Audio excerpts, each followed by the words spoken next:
I mean, I couldn't think of anyone specific, but I have a 3-year-old at home, so I mean, this morning there's Play-Doh in my coffee, so it's kind of random things that happen to me, but yeah, my 3-year-old keeps me on my toes.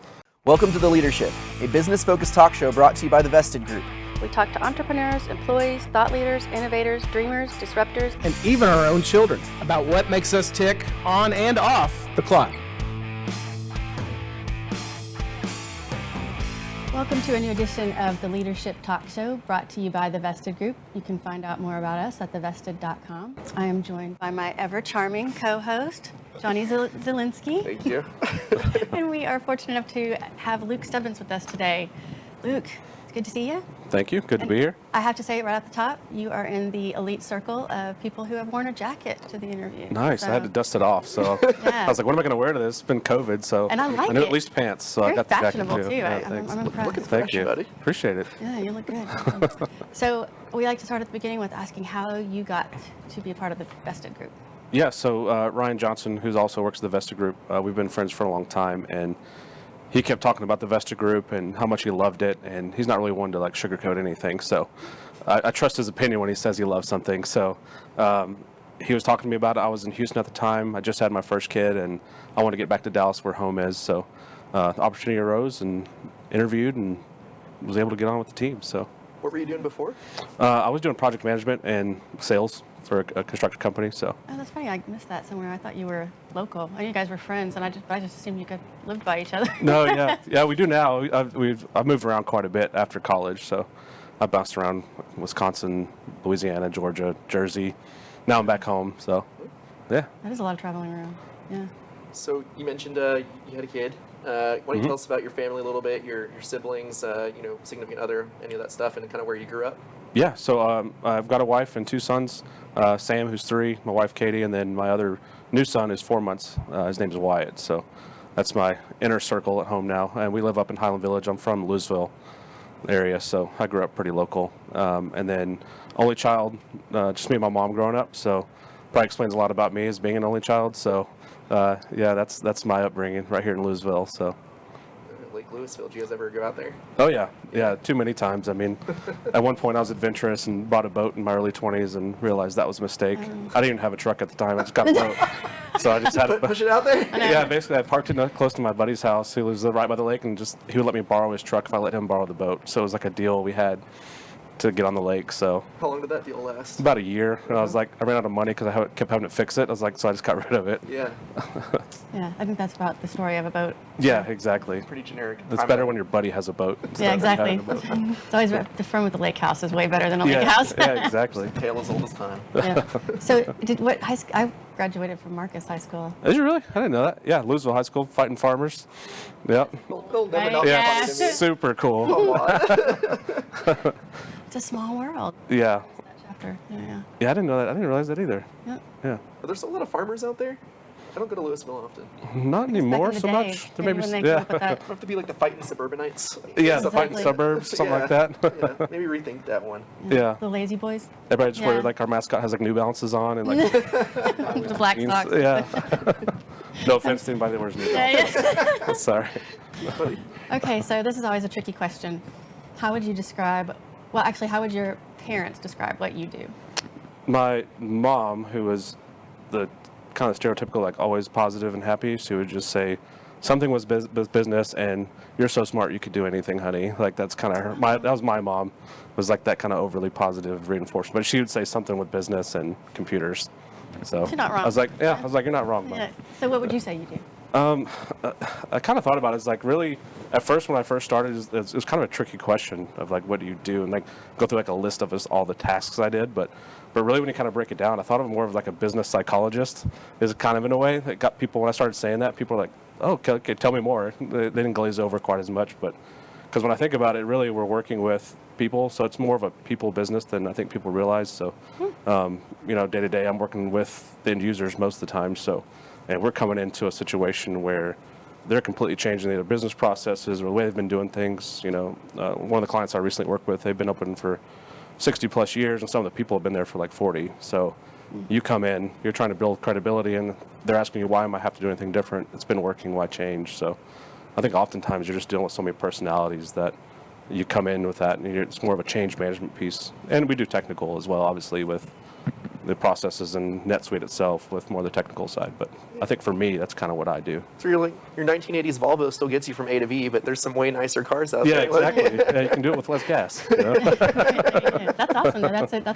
That's a unique answer. I think that first time we've heard that. Absolutely. And it probably is like a attention grabber versus ERP. Yeah, ERP, they're like, okay, cool, and then they just like walk off. Real good at mixers, you know. And you're like, what do you do? Everybody always inevitably wants that follow-up question, though. You're like, I'm a consultant, and they're like, for what? And you're like, you're going to make me Yeah, it's like, I was like, how much time do you have? Like, I don't know. Like, really force my hand here. yeah, I was like, where do I start? All right. Well, that was a great answer, like Hillary said. Why do you come to work in the morning? What gets you going besides a paycheck? Don't use that answer. Besides getting paid. No, I think really for me, I think it goes back to the end users. So my background is more from industry. So, and I didn't even know it was a term until I got into consulting, but meaning that I worked, in industry. So me, it's the end user. There were so many times when I was previously, before being a consultant, that they would, I was always helping people with, how can I make my job easier, better? And it's kind of those moments when you're with the end user that they say, you just saved 3 hours of my day every day by changing this process, or helping them through this, or finally having like these aha moments. So, or even sometimes winning over a difficult end user who doesn't want to change, and flipping them is a challenge and a fun one. So, That's a good feeling. Yeah. no. I can attest. Yeah, exactly. You win. Yeah. All right, so probably you didn't want to be in business, maybe you did when you were little. What did you want to be when you were a little kid? Oh yeah, I wanted to be a fighter pilot. I was the kid with all the posters all over the wall, like the Blue Angels and the stealth bomber I thought were the coolest. And Tom Cruise. Yeah, that's exactly what it was. I watched Top Gun, maybe not for Tom Cruise part, but maybe, but I watched Top Gun, and like I was that little chubby kid with like aviators on, and like I just wanted to be like a fighter pilot, and that didn't really pan out. But You had the vision for it? do have the vision for it, just I don't know, it just didn't happen. I mean, But have you watched that movie recently? Not recently, but I know there's a new one coming out, and I'm super pumped Does about not it. hold up well. I mean, you remember, you're like, oh no, this was like so cool, and then you show your kids, and they are looking at you like you're crazy, and you're like, wow, this is a really bad movie. I don't. Oh, there's so many one-liners in it. It's so great, though. You watch the whole thing again, you'll be like, wow, I don't know how I missed all this. those bells chiming in the beginning, showing those planes taking off, and that guitar solo gets me every time. Oh, yeah. It was so Chills. cool. I know, it's amazing. I know, it gets you amped up. Like my mom had the A and B side cassette. I'm kind of aging myself, but I wore that thing out and just playing the soundtrack for Top Gun. Oh, the video Nice. cassette had a back and front side? No, there was a I'm soundtrack. just I was like, I know you maybe. I don't know if you ever had to deal with a cassette, but That's funny. Yeah. Did you ever have cassettes? Yeah. Oh. Yeah. He's old enough for them. Just barely. 89. and your Teddy Ruxpin, is that too old? Cranberries. Cranberries. You actually went to, in San Diego, you can actually go to the bar where they have he played Goodness Gracious, Great Balls of Fire, and the piano's there, you can play on it and Really? stuff. Yeah. That's greatness. Yeah. Yeah. I think the bar's actually called, they changed it to Top Gun after the movie. Oh, really? But yeah, if you're ever there, hit that place up. I will. Maybe bust out. And what's the other one? And I think the people in there are just like so sick of it. Oh no, Oh. you know? Oh yeah, can you imagine working there? It's like, Stay the line! do it. Yeah. All right, so wait, how long have you been with the Vested Group now? it'll be 2 years in August. Wow. So I got a fairly group new. of people that I consider the new people. And you're one of them. yeah, Two yeah, years. one of the newbies. Well, I guess not anymore. We've got quite a few newbies now. So. Yeah. Yeah. But you're still a newbie, though. I Yeah. don't know. I just have it in my head. Like I feel like you just got here, and it's almost been 2 years. I know. Yeah. Wild. So in 2 years, I know we had a year of that. 2 years you spent doing pandemic stuff by yourself at home. But do you have Yeah. a favorite workplace tradition in the 1 year you spent at the office? Yeah, I mean, if happy hour is an acceptable answer, that's always. I mean, that's kind of my favorite workplace tradition. So. Yeah. But yeah, like you said, I mean, with the pandemic, it was a little bit different, but. I think really it's just the kind of the social stuff that we get to do sometimes, and Sure. hopefully start picking back up. So definitely enjoy working with everybody and on and off, like on the field, not the field, but just Yeah. actually doing the job versus outside of work too. That Yeah. Katie. So Online happy hours. Oh, online, yeah. Those are rough. we did do that for a little bit. You participate in those as well? Yeah, I did a few online happy hours, which was better than nothing, but it's still Hard kind to of hear. awkward. Yeah. It's kind of weird. Then the Katie Trail one we did recently. That was so much fun. That was a blast. Yeah, I forgot how much I missed those kind of things. Me too. Yeah, that was fun. Me too. Yeah, it's been a while. Have to ramp back up. I know that kind of knocked the rust off my social skills. All of us, right? Yeah. We took a sledgehammer to that rest. So, what do you wish people knew about you, either with work or outside of work? I would think, just in general. I mean, even work or not work, I try to always have fun with what we're doing, even if it's doing something complicated or stressful. Always taking the lighter moments to take advantage of just like, hey, at the end of the day, we're people just trying to reach a common goal and have a good time while we do it. So I would say that'd probably be something I want people to know. Right before we started recording, you said that if, a nice day out, if you weren't here, what would you be doing? You said playing golf. Yeah. And this next question is, what do you enjoy doing when you're not at work? It's safe to say golfing is up there. Yeah, it's up there. I mean, I don't play as much as I'd like to, but I would say more often I enjoy just hanging out in the backyard, grilling, having people over. And I've kind of gotten more into the backyard games now. There's some good ones out there with You've been cornhole. invited for a barbecue? Neither have I. No, not yet. Although they do have 4-month-old. Oh, I must have missed the invitation. Forgot It's in the to mail. say. They like barbecue. It's hard to get everything together. All right, you're off the hook parties. for a moment. Yeah, soon. Yeah, I get 2 more months. Pool's ready. Really, so 6 months, that's it, though. yeah, pool's ready, so we'll have a get Ooh. together then. Yeah. There's a pool? Yeah, All right, yeah. got rid of the boat, got a pool. It's way cheaper. I don't know. Over time. Yeah. The pool it adds up too. That snowstorm. Oh, yeah. People Oh, are out yeah. there breaking the ice and screaming for mercy. I Oh, saw yeah. my pool owner friends. Yeah, That's how it was. Your pool survived?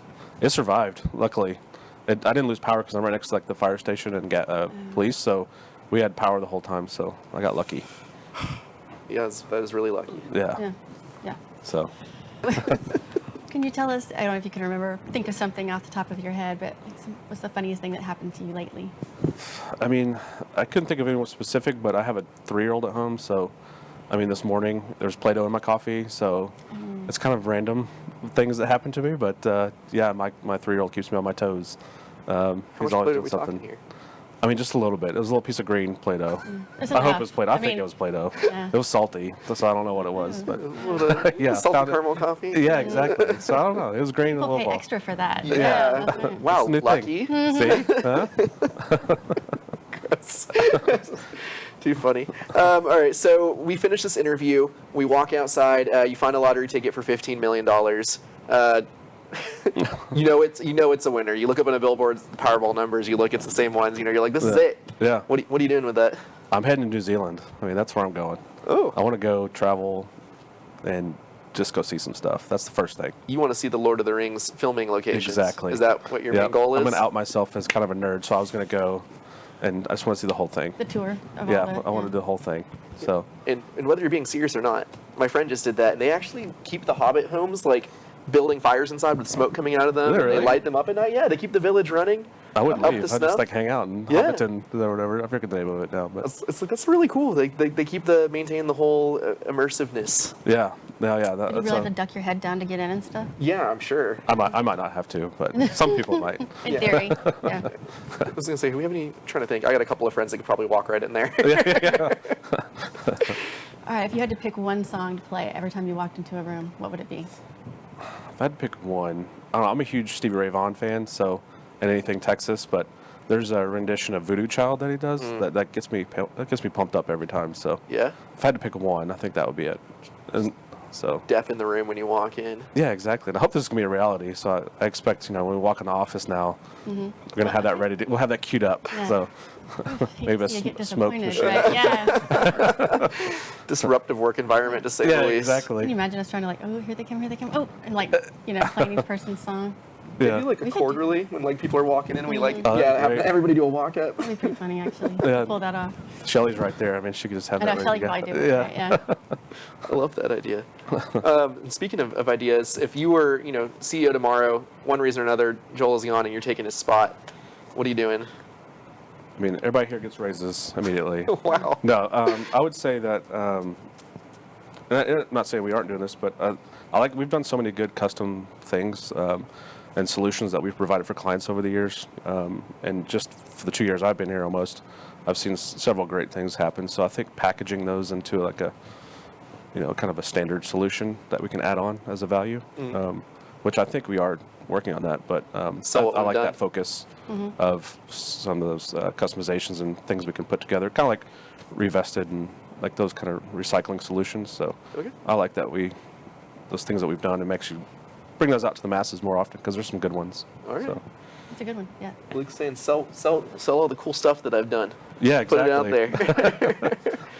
Cool. Well, Luke, seriously appreciate your time today. You coming Yeah. out here and spending a little bit of time with us, letting us interview you. Appreciate that. Yeah, appreciate it, Joel. Thank you. Thank you, everybody who's joined us today. You can find out more about what we do at thevested.com or find more of these episodes. You can go to YouTube and search The Leadership Talk Show. Thanks for joining us, and we'll see you next time.